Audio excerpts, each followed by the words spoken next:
If you can't name the use case and the metric in one sentence, it's not a POC, it's a science project.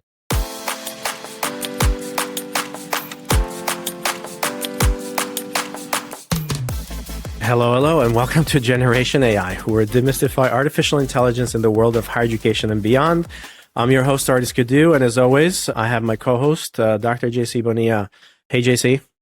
Hello, everybody. It's great to be here as we continue our special three-part series on the AI Buyer's Book. Over the past two episodes, sandwiched with a beautiful deployment of everything that happened in the OpenAI conference, we have been talking about the journey of buying technology, assessing vendors, and now adoption of technology. So today we have a really special time where we're going to go even deeper than what we have before. Right, Ardis? That's right. So we're talking about POCs today. So we're going to go from POC to action, and how do we make that AI stick?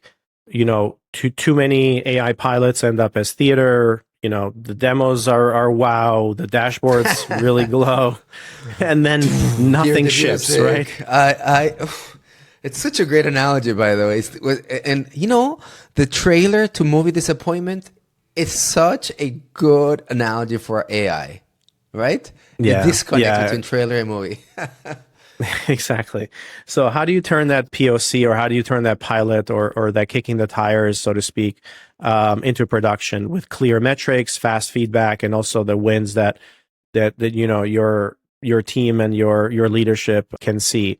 And you know, the quote, or something to kind of keep in memory here, is that based on the prior episode, if you can't name the use case and the metric in one sentence, it's not a POC, it's a science project. So we want to start with that, you know, premise. So if we can't name the use case and the metric in one sentence, it's not a POC. So today that's what we're going to do. We're going to focus on why POCs are important, you know, but just like we started episode 2, we want to define kind of what a POC is, and we want to go into kind of the definitions of that POC and start thinking about, you know, how do we think about it. So a proof of concept for an AI solution should, you know, there's a number of different things how we should think about it, but it should be narrow in scope, it should be time bound and focused on the kind of the clear business outcome.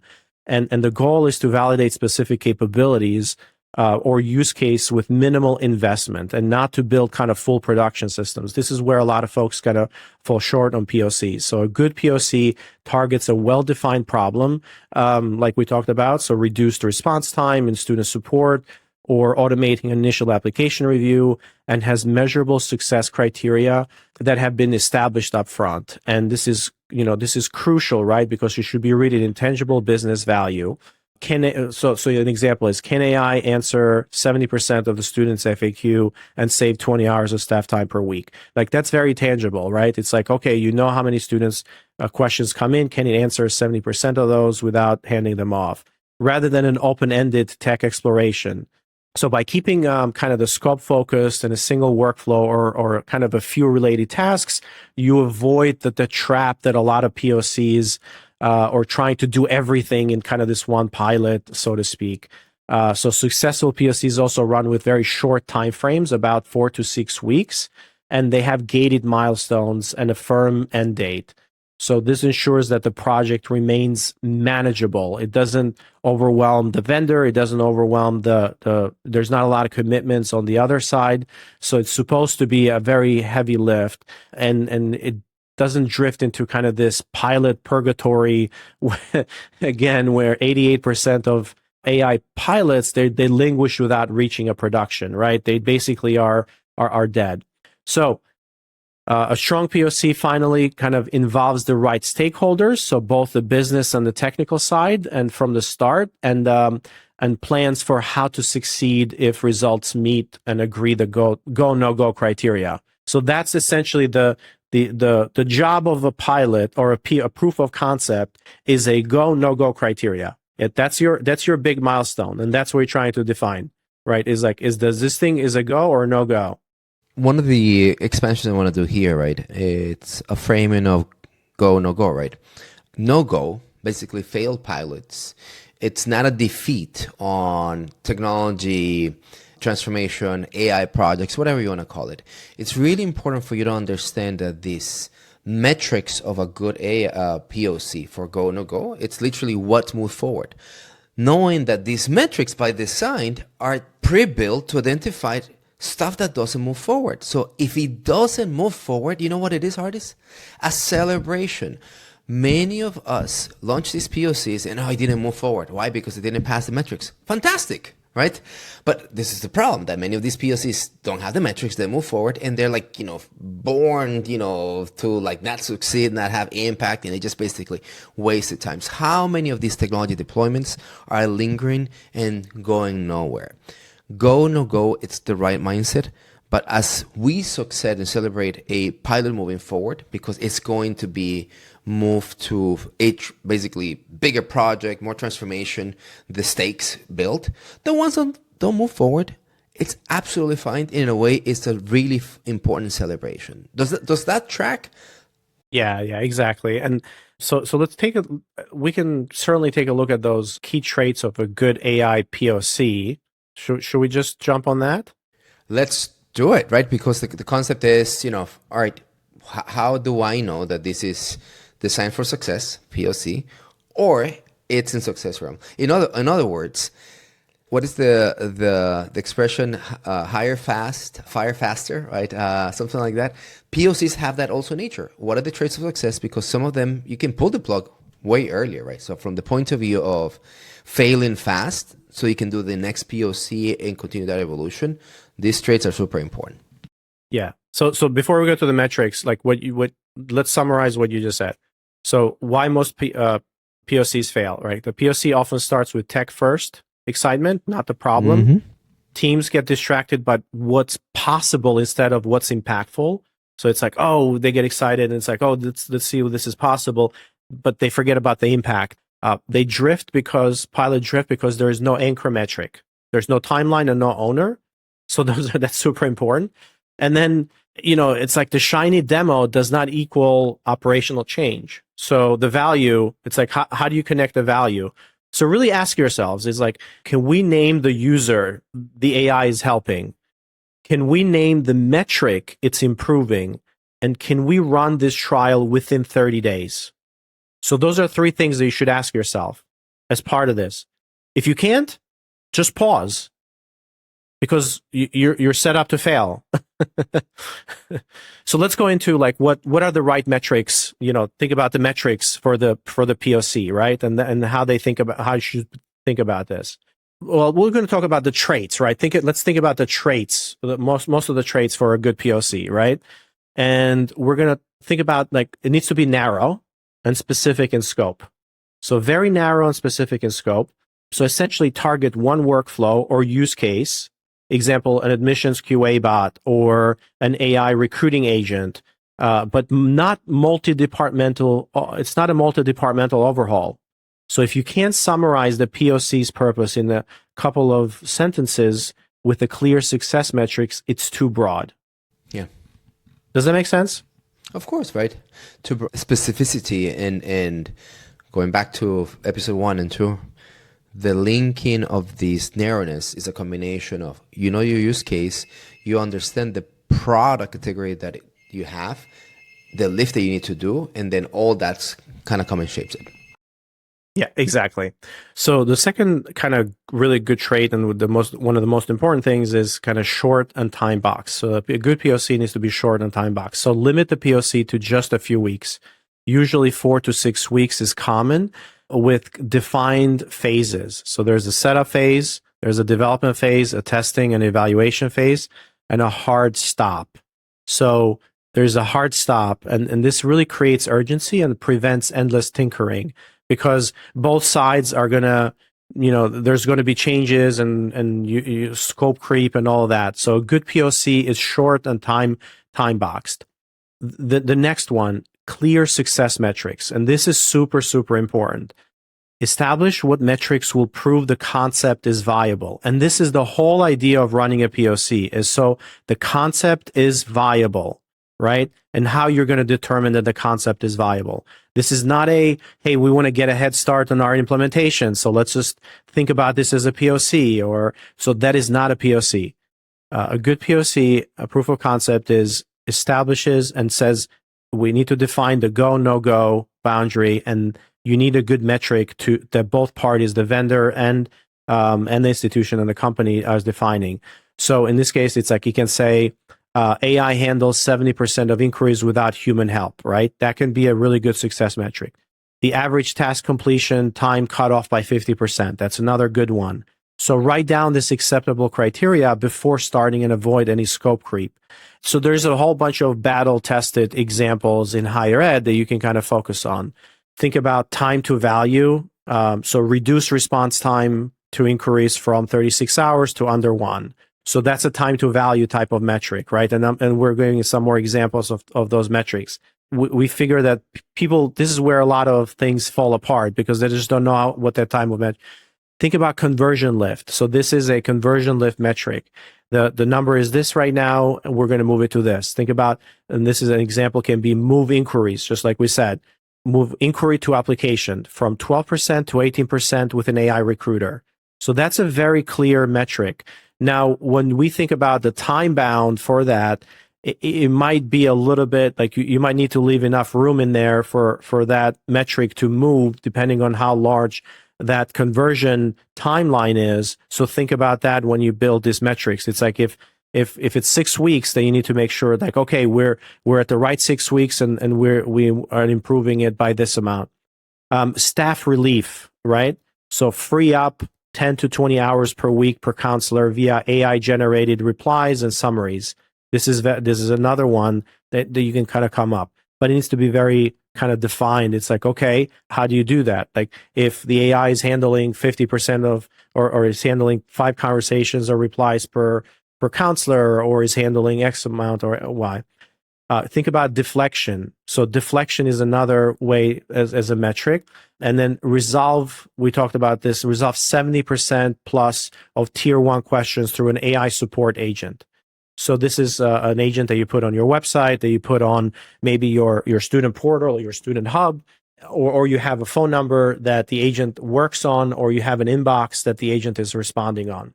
Throughput, this is another one. So have AI, an example can be have AI summarize, score, or triage 200 plus applications a day, right? So that's a throughput. It's like, yeah, I have like that's a metric on throughput. I need to do this much. And usually AI is really good at the volume. So that's where a lot of these POCs are like, well, I don't know if your AI can handle this volume or that volume. Can you handle 10,000 inquiries, or can you handle 10,000 outreaches a day, or so on? So think about, how you're evaluating that.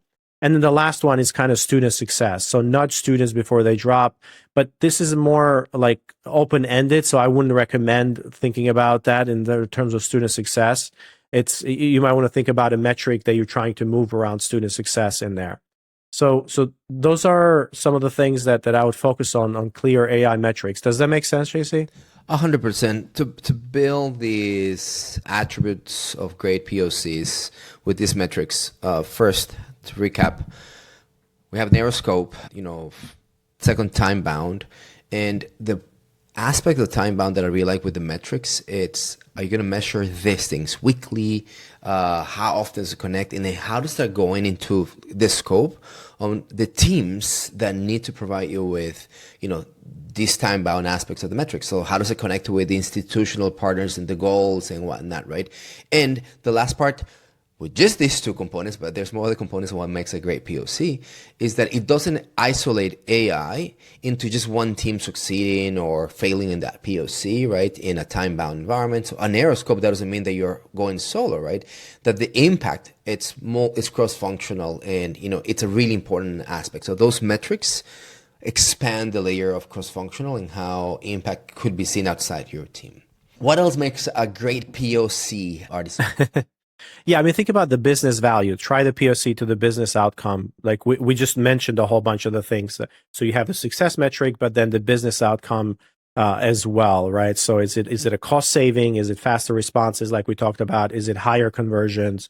or better user experience. And technology for technology's sake is a red flag for sure. So something we're going to get into kind of what to watch out for and some of the red flags, but that's a really good one. Business value, focus, and then the minimal viable integration. So in the POC, don't over-engineer the POC. It should use just enough data and the system integration to provide the concept. Don't think about it as like, well, we need to integrate it with our SIS or whatever to do the POC. It's like, no, that's going to fail because you don't have the time to do that. Just think about like, the minimal amount of data that you need in there in order to prove this concept, and then you can start thinking about, okay, if he has more data and he has these things, and so focus on the feasibility first. If it succeeds, you can harden and scale it later. It's so interesting how many of projects failed on the data complexity integration or orchestration, right? Whatever word you want to use. Let not that complexity of how the things interconnect be the failure of the POC, be the success, nor let that integration connectivity, it connects to the API, be the success. The business outcome, the problem you're trying to solve, aka the scope and the time bound aspect of it, when it happens, is the metric. It's how you think about success with the metrics, right?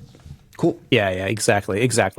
Like let's start talking about red flags, right? What to watch out for. Ardis, before we go to red flags, can I just do a quick read, and we can put this on our show notes. This is what the template for a project scope looks like internally. So a little bit of, how, think about every AI project that we do has basically what is called the project scope or the business use case, what is missing, the problem. We think about the outcomes and the proposed solution, right? Then we have a whole statement on impact, right? And this is a really important thing. When this is solved, what is going to change? Then the second layer on this scope, right? The narrowness is, and we spoke about, the data layers and the data fabric and whatnot. So triggers and inputs, right? What is the system design? What are the system integrations that is needed, right? Minimum, right? And we actually have a visual of how these things interconnect. It's really, really important. We have a whole section on development, resources, level of effort, and the time aspect, the time-bound aspect of how this is going to look like. Last but not least, and this is probably where we're going to go into red flags, we have a whole section on deployment and optimization. Once this is done and is successful, right? What does it take to basically deploy it, right? And this is not technology. This is like people enablement, like training, how we're going to track it, where's the feedback going to come from, right? Because users and workflows start basically being acted on. And this is an important aspect of the template that we use. So happy to share it, but it goes on the narrow scopeness that you just mentioned, the metrics of success that you just mentioned, and also the time-bound components. Flags. When do we know this is not working and what things we should be looking out for? Yeah. So we're going to, obviously we built this series for kind of build on top of the layers, and it's no surprise. It's like the vendor can't explain where the data lives or what permissions are required for this, right? So it's like the magic wand demos with no real integrations. But Ardis, that's not a question. That's a statement. The vendor cannot explain where the data lives. That's you. You need to educate the vendor or where the data lives. And if you don't know, which is perfectly fine, that also requires another scope of work. Come tell me where the data lives, right? And it could happen, right? It's the magic wand. Like, this is where we hear. It's like, does it integrate with this? Like, yes, it integrates with that. Yes, we're going to integrate with that. It's like, okay, that doesn't. So like the magic wand demos with no real integration. So this is kind of the red flags to watch out for. So if a vendor's demo or POC results seem like too good to be true, check out how it's done. So a classic red flag is like the wrapper trap, what we call the wrapper trap. So an AI that appears to answer your data-related questions, but isn't truly integrated with your system. So for example, if during the POC you realize that AI knowledge of the organization came from scraping your website or a one-time data dump, that's a concern, right? So it's like, sign include that AI is not being able to update anything in your systems or kind of needing manual CSV uploads.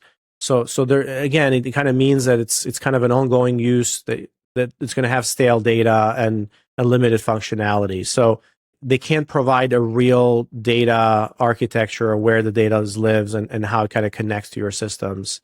So that's something to look out for. I was going to go into the next one. A side effect of these red flags, right, when these integrations come in shaky, it's this AI produces hallucinations that are unverifiable with responses. These hallucinations without attributions of where they come from and things of that sort. That's usually what happens, right? Right. Exactly. And one of the, like, a true integrated solution should articulate how it uses the APIs or database securely, or how it integrates with your systems, right? Without real integration, kind of expect this poor accuracy over time and the high maintenance. And this is where a lot of people fall short, and they have this wrapper problem, right? So the data quality issues when they fall for the wrapper approach. So the next thing is around data, AI output. Kind of, mentioned hallucinations, facts that and then attribution or rollback. So essentially, this kind of falls into the AI consistently hallucinates or gives incorrect information, and some mistakes are expected. Obviously, you can't give 100%, but if during evaluation you see a pattern or conflicting but wrong answers, that's a huge red flag. So especially in enterprise settings where the accuracy is very critical, like support answers and kind of data queries, like persistent hallucinations really indicate that the model or something is not kind of properly working as part of that. Like, think about a warning sign in here. It's like the AI answers complex fact questions without referencing any sources or context from your data. So, we see a lot where there's a proof of concept and the models instinctively know about institution X or Y, but then when you ask it, it's like, okay, go a little bit deeper. There's like, it just can't reference like where it found that information in your knowledge or your data or wherever. So that's a big red flag in here to look out for. The next one is kind of no logs, no transparency preview, and there's no evals. So this is probably one of the big things that we should call out. So no logs, meaning that you can't see what the reasoning of the model is, and you can't see the conversations, you can't see the evaluations, what's happening behind the scenes. So there's no logs, there's no transparency preview. So, like, for example, for our generative search on our website, there's we actually keep track of all the anonymous conversations back and forth, all the questions. So we bubble that up instinctively to the user so they can see what kind of questions are being answered and so on and so forth. For an application review or document review, we give the whole LLM reasoning of what's happening, why, and so on and so forth. It's all logged. And then the last part on here, it's about the approvals. So for our proactive agents, we give the reasoning of why it actually did something, but also there's a human in the loop component. So there's these approval processes that those communications are there. So those are red flags, right? If you're trusting the AI to do all those things, you need a human in the loop. You need to make sure you see the logs. You need to see what the AI is doing, the transparency that's happening there. And you also need to kind of have the approvals. So no approvals, that's usually a red flag around that. Let me elaborate on the logs and transcript review, knowing that a lot of the POCs that are being launched are at the intersect between new features, technology, AI being introduced on campus, excitement, versus the fear, the lack of understanding what AI does, and campus presidents, deans, leaders, just basically being a skeptic about AI. These logs and transcripts are not only so important that its validity and existence, it's probably the unlock to trust. See, it did 17 things wrong, and this is how we fix them. And then the next 10 now have been fixed upon, right? These logs and transcripts are unlocks for potential adoptions and trust building, which then links to approvals. Hey, it's making these things and we don't like it. So you'll create a human approval, human in the loop is thrown to make sure that these things don't happen again without supervision, or removes approvals. Now we can trust it, so we don't need the human in the loop. So it's a beautiful interplay. Exactly. So the warning sign is like if a vendor says, hey, trust the AI, won't make mistakes. It's like it doesn't offer like a review, features in there that's native. It's a problem. It's a problem. Yeah. You're not set up for success. Yeah. Correct. So an enterprise AI should augment, not run wild, like without oversight. So you need that human in the loop part in there. So when you start thinking about inability to handle kind of this edge cases or variations, that's another red flag. So during testing, you likely try some edge cases or less common phrasings or other things like that. So if the AI completely kind of fails on that, it should be concerning. Like if you can deviate from the happy path. So sometimes, in the demo, we showcase the happy path, but in a POC, like those are red flags to watch out for, that there's a, it can handle edge cases, and because real test users will basically provide all of the different edge cases or all the different use cases that you probably are not thinking about. Though I would say, when you think about this as a red flag, my advice for POCs is don't build them on edge cases. Build them on the majority of the use Yeah, cases build that on you happy have. path, but it's a red flag when you yeah. That's the point, right? Because it is so not your POC center there, but having the path forward for edge cases, understanding how it's going to apply, it's vital. So another red flag is around, think about like the ability to write back to your system of record, or if it is the system of record, that's a huge red flag. It's like you need to see that right away. So that's a red flag. It's like if it's a hand wavy, it's like, well, we can integrate with whatever. That's a red flag. And then there is no clear cost unit or ability to scale. So meaning, okay, it's like, how much is this thing going to cost us? Or like, how is it going to scale? Is there a clear indication of how this thing is going to scale to? Because a lot of students, like a lot of schools, they're like, okay, we have 50,000 students. Is this thing going to scale to 50,000, outbound active agents? And what is the cost of that going to be? And how does that work? So that's a really interesting one. Those two artists, writing back to a system of record, the cost of scalability, are fundamental on our third category of AI products, right? When you go agentic and you allow AI workflows to exist, so if you get an AI and that's your use case, I want it to do workflows, and if it doesn't know how to write on your system, it doesn't have a system of scalability, friends, it doesn't do it. Let me put it this way. The AI doesn't do that. And this is some of the clarity that we want to bring here, right? For you to be operating in this very high impact ROI agentic promise, it requires these two, the ability to write back on the system and as a mechanism for you to understand the cost unit for scalability, right? It will be hard to say you'll pay the same $1 for one student than 1,000 students. It just doesn't make sense. Yeah, yeah, and that's usually like if we move into kind of the smell tests, like the quick smell tests, so to speak. Artis, before you do a small, can you just spend 30 seconds from your point of view on this cost and scale, this whole credit system? The unit of scale today is credit system. So how, there are red flags. They tell me, oh, sure, scale, but it's a credit system. I'm going to have this, I pay the same, but what I have is some type of AI credit bank. Could you just 30 seconds on what that looks like and how does it become a red flag? Yeah, so the way it becomes a red flag is, when you're buying a product and it says, okay, like we're going to charge you $50,000 a year or whatever, like starting at 1,000 students or inquiries or doing outbound or outreach or 5,000 students. And then it's like, oh, okay, so where's the pricing for 10,000, 50,000, so on and so forth.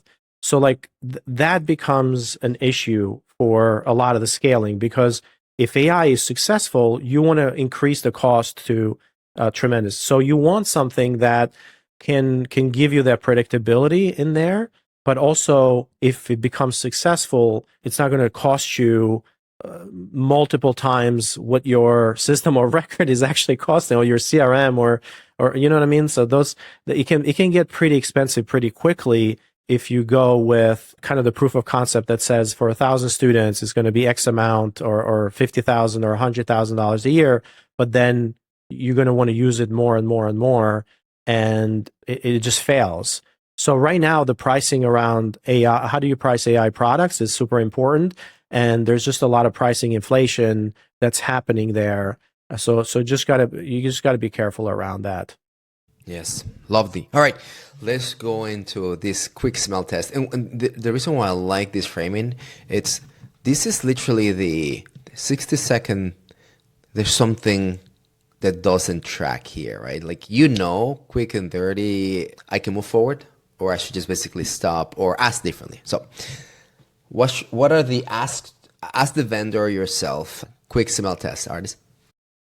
Yeah. So the first thing is like, show me a write back to the CRM right now. So it's like, show me a write back to the CRM, show me a write back to the SIS, show me a write back, or like pulling data from there.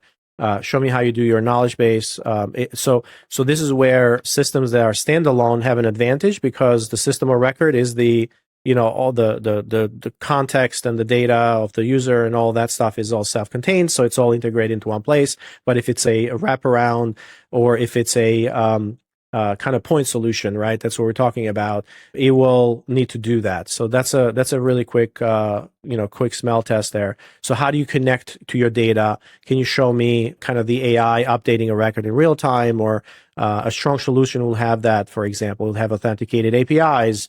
It will have a way for you to see where the data is, and you have to you have to see that. So if the answer is, well, we scrape your website and we upload spreadsheets for anything else, it's like, well, that's like that's a bad smell test, right? It's like, so think about that. Another one, what happens when the AI doesn't know what to answer? This is the ask it something it shouldn't know test, right? So during a demo or a trial, ask the AI questions that it could only answer correctly. But if it truly has access to your internal knowledge, for instance, like something's very specific, like according to blah, blah, blah, this handbook, what is the prerequisite for biology 101? If the AI correctly answers that with that internal detail, it suggests that it ingested your content, which is really good, if that was kind of the intended consequence there. But if it gives like a generic or wrong answer, maybe the knowledge wasn't integrated correctly. There's like a lot of issues that are happening around your RAG system or how that's working. So it goes back to hallucinations. So, and then when you ask the AI to answer something that it shouldn't know, or that is not part of it, it should basically say, I don't know. And it should naturally have those guardrails around your knowledge. So that's a smell test. Because if it's giving you answers for everything, that's usually not answers that don't pertain to your institution. Yeah, exactly. Yeah. And I just leave you with this, right? As you go through the smell test, pass, right? Okay, you get an answer and you understand it. Proceed. It doesn't pass, like, oh, they don't do it. Literally what we're saying is walk away, right? Because the way this is going to compound is that your POC fails. So these smell tests not only are optional, but it's in a way the codependencies that you have for POC success, aka AI adoption and transformation. Yeah, exactly. So a couple more really quickly in here, and we'll kind of move on, but think about the permission check. So if possible, use a test account with limited permissions and ask certain questions, or maybe anonymous permissions. So a lot of these AI systems, they know about the user. So we're basically trying to identify if the answers are going to be the same for people who they know information about versus like anonymous users. So that's a smell test there. Because the permissions system is really, really important with this. AI is not having access to the data as well. So it's like, how do you do the permissions is super, super important. We do have a lot of other smell tests here. It's like there's so many of them. Obviously, we can talk about things like we can talk about the stability under rapid fire. So type a few questions quickly or interrupt it in mid response. Does it get confused or crash? Like there's the transparency. What do you do when you don't know an answer, right? That's what we talked about before. And then the deployment scalability check. Ask what's required to deploy this to like we talked about, to 1,000 users or students, any limitations we should know about. So there should be very clear answers around that, like around scaling, latency, etc. If it's kind of a hand wavy or they never have tested it beyond like small loads, that's a big issue. And that's what we're seeing with a lot of these solutions, because they come on the market really, really quickly, and they haven't really worked with really large schools, 50,000, 100,000, 200,000. They don't have records that some schools, for example, in Element have, millions of records because they've been working on the system for a long time. Does it handle that kind of volume? So those are the things that they should, think about as well. All right, JC, should we kind of go into wrap up mode here? Let's do it. By the way, as we think of wrap up, I think that'll be a super fun episode where we just expand the smell tests and actually make it one of our work sessions. So maybe in the future we can do this is how you do the interruption. This is how you do these kind of credentialing and things of that sort. So how about we do a cheat sheet? So just wrapping this whole thing around. So the cheat sheet. So good POC in 10 seconds. Narrow scope, time boxed, less than 6 weeks. Pick one KPI, one owner, have real data with minimal privileges, right? And then focus on S1 to S2 gated content, and then ship a readout. So think about the gates. So that's the good POC in 10 seconds. Good. You only have to come and listen to us in this past 10 seconds, and you got 3 episodes in one. Ardis, where S1 and S2 refers to the. Can you expand on S1 and S2? We're talking about the transition of assistance to copilots, where S3 it's full autonomy. Right. Exactly. So table stakes by use case, like basically what must exist. You need to have support 24/7. So multi-channel chat, knowledge-based grounding. It needs to, if you think about for support 24/7 use case, right? It needs to have a multi-channel chat, knowledge-based grounding, user lookups, human handoff, logs. So that's that use case. If you're thinking about an AI recruiter or nurture POC or use case, think about CRM integration or part of the CRM, like element agents, which is amazing. Multi-touch sequences, personalization, write backs. So those are some of the things to keep in mind. Those are table stakes, right? If you're doing app processing or application management, think about app reader or fraud checks, table stakes, rubric alignment or audit trails, counselor approvals. So again, table stakes. Think about in the student success. You need to have signals from the LMS and the SIS, proactive nudges. So the ability to proactively, nudge and sensitive topic guardrails. Think about, how do you set those guardrails? Those are table stakes, and then escalations as well. So very quickly, the table stakes for by use case in those 4 different categories, like support 24/7, AI recruit and nurture, app processing. Of course, we have other use cases that we can talk about, but we'll try to do a couple of blog posts on the Element website and kind of, putting this together. And can I do really quickly table stakes, but on performance? Make sure that you're looking out for these 4. Speed, reply in seconds. When the flights are reviewed, then maybe minutes. This is not hours, obviously not days. Scale is important. It has to be correlated with the quality of the drop, right? So in other words, concurrency without quality drop is not scalable. Quality, fewer errors, usually higher satisfaction. Performance is seen that way, right? And last but not least, when you think about the impact, you're looking at metrics, you're looking at you're looking at transformations that look like this.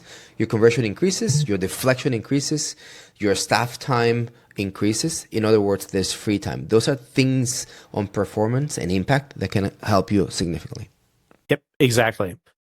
All right, so I think we kind of did it. I think we wrapped it up. I'm kind of sad. We finished 3 episodes, so this is it. Yeah. Our series is done.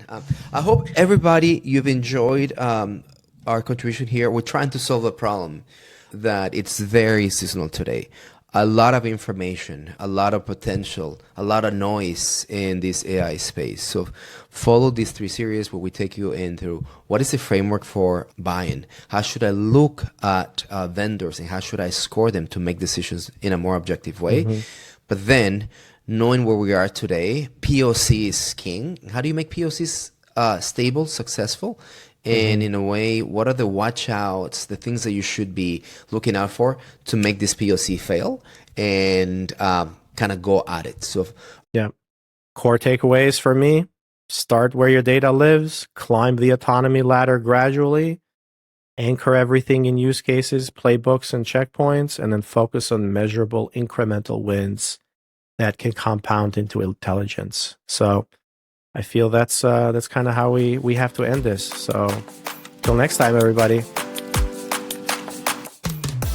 Generation AI is part of the Enrollify podcast network. If you like this podcast, chances are you're going to like other Enrollify shows too. Our podcast network is growing weekly, and we've got a wide range of marketing, enrollment, and higher ed technology shows that are jam-packed with stories, ideas, and frameworks, all designed to empower you to be a better higher ed professional. Our shows help higher ed leaders and professionals like you find their next big idea. They feature a selection of the industry's best as your hosts, like Jamie Hunt, Seth Odell, Jenny Lee Fowler, Brian Gross, and many of your favorite leaders in higher ed. Enrollify is made possible by Element 451, the next generation AI student engagement platform that's helping institutions all over the country create meaningful, personalized, and engaging connections with their prospects and students. Learn more at element451.com.